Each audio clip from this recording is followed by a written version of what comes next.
Hi guys, MrReign here. This will be a general tips guide for the 3 islands. I'm only going to stay on one island here, but the tips I'm going to give you, they relate to all of the islands. This is some things I've learned, including some of the exchange and stuff like that. So let's dive into it. Let's start off with the exchange. So what this is all about here you've got your dinosaur listings. This is where you can actually purchase dinosaurs off the bat and put them straight into your park. But there's a lot more to it than that, and I'll explain in a second. But that is what that menu is for. The eggs, you get these eggs delivered to your hatchery. You have to have a hatchery in order to do this. And again, that's just a little bit longer.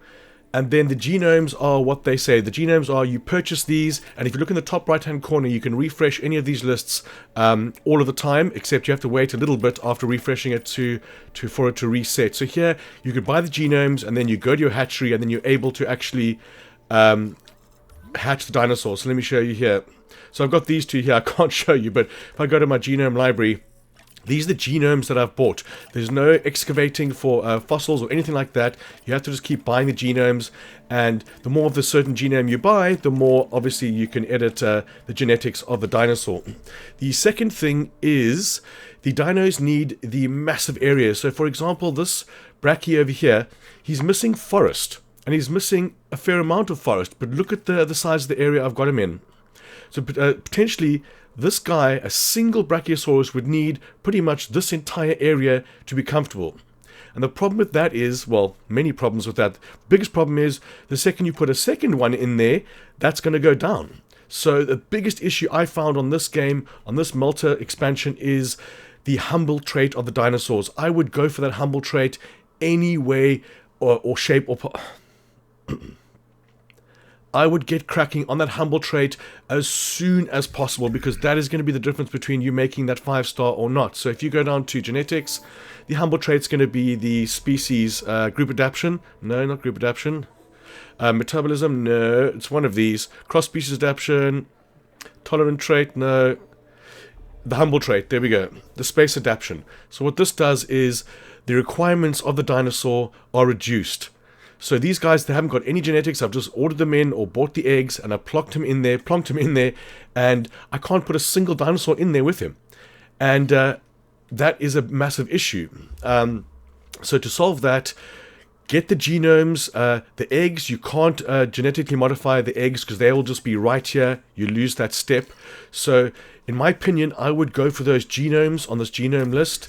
And again, you can't choose what dinosaurs you want. They just give you what they want, what they're over here. So you create an enclosure, you say, okay, I want the Deinonychus. Then you have to keep coming back and keep buying more and more of the Deinonychus genome in order to get it to 100%, to the point where you can come and hatch it from scratch. And what this means is you can genetically modify, okay, I'm not going to do that. You can genetically modify and add the humble trait to the dinosaurs, because I'm having a massive amount of trouble here getting to 5 stars. I've spent hours on this. For instance, this is in the negative, and these two are in the massive positive. So why this one is in the negative and these are in the positive, I can't tell you. I can't explain why.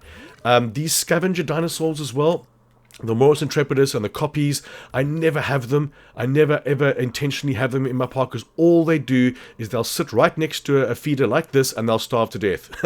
And some of them, they get frozen, but most of them, they're walking around and they're able to move and they'll just starve to death. I stay away from those scavengers, and I only use them. I put them in a large carnivore paddock if need be.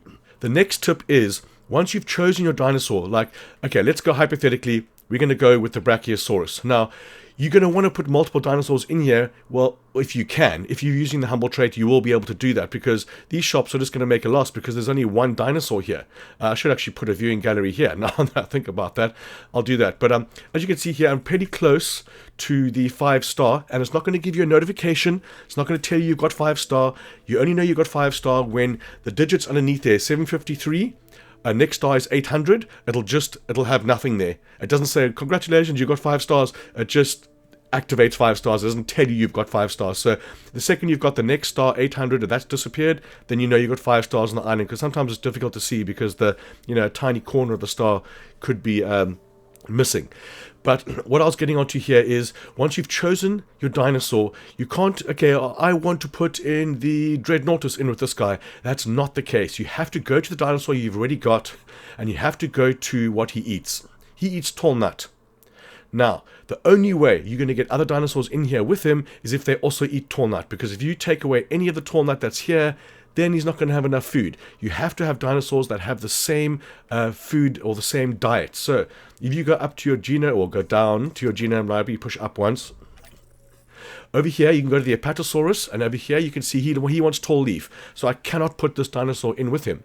The Camarasaurus wants tall leaf and tall nut, so even him I couldn't do, because I'd have to take away tall leaf to put in tall nut. The Dreadnoughtus, he has tall fiber, so I can't do that either. So essentially, this dinosaur's in here on his own. I can't even put a Hadrosaurus in here or Ankylosaurus with him, even though he doesn't mind them. All those dinosaurs can go with him. If they don't have the same diet as him, don't bother. So that is how, in the end, I started getting more dinosaurs or cross species in the same paddock. For example, the Nodosaurus here, he has the ground leaf and open space, so that's fine. The Chasmosaurus over here, he has ground leaf, open space, but he also has forest. So luckily I had enough area to do that. And this is with no genetic modification. So I haven't done the humble trait or any of these. I was just lucky enough to have dinosaurs on my lists over here that can cohabitate. So it's not about you choosing what you want. It's following the dinosaur that you potentially have here, or the dinosaur that you're going to have. So again, hypothetically, you're going to go for another herbivore. You have to make sure there's another herbivore that eats the same diet as him, so you can put them in the same pen. And that is the biggest tip I can give. I'm actually ready to put out, I found a massive deal here, the Suchomimus, 4 Suchomimus for like 4 million. So I'm going to airlift him. I sold 2 Apatosaurus from this paddock. As you can see, the diet's there for him. I had to sell the 2 Apatosaurus because I couldn't put any other dinosaurs in here, because I couldn't fit them. I couldn't change the diet. So going on to my final island now, this is the second island, San Marie. I'm going on to the next island. I'm going to be a lot more knowledgeable on that island, and my full tutorial walkthrough is currently uploading. I'm going to have to do it in 3 or 4 parts because it's super long, but that is going to be uploaded very soon today, and I'm going to continue with the 5 stars on the other islands. I've got all the trophies for this already. They weren't too difficult, but the 5 star on the next island might be difficult, but I'm very much looking forward to it. So now we've got that feeder disinfected. I put it down and it was infected straight away. We're going to get our Suchomimus over here. Now, I'm hoping that this is going to pop me over, and it's not about, the peel itself isn't the thing that's going to give you 5 stars. Okay, there you go. I stand corrected. What I was going to say is the appeal's not going to give you 5 stars. It's the appeal to this viewing gallery, which is going to increase the cost, increase the income of your food. So I've just got 5 stars on this island from putting those guys out here. Let's just have a quick little look at him. So he wants sand and wood. Oh, the sand is bugged. Also the crashing. Oh my god. I've had so many crashes on this. I feel like I have to save every minute. Like literally, it crashes. Most of the time you go for the eggs on the menu. If you go across here and you click on eggs, you do that and nothing happens. It'll stay there. All you must do is pan left or pan right and pan left, and then you should be able to move again. That's how I figured out to stop having to hard reset my console. But over here, let's just have a look at these little guys while we're here. See now you want sand. Let's see if this is also glitched. So there's sand there, places sand and texture. So if we go sand like this, if you watch the sand icon on the left, obviously for the video it's going to work. But if you look like this, it's in his area and the sand is not going up. You can see it's costing me money, so it is putting sand there, and it's not going up. The T-Rex as well, I had this problem on the previous island. I couldn't get the sand to work. I tried all different types of sand, and it doesn't work. It stays at 13%. And there's a social impact here, which is weird. Does this mean he can't have... okay, so the last dino is coming here. Commencing asset transit. And he's green. That's awesome. Asset transportation complete. Okay, so there. Now they're okay. They just have enough water and stuff like that, but the water does work. There's no issues with that. We just make that a bit bigger. The water issue is going to be fine. But yeah, sometimes you will have trouble with the sand icon, with the sand need.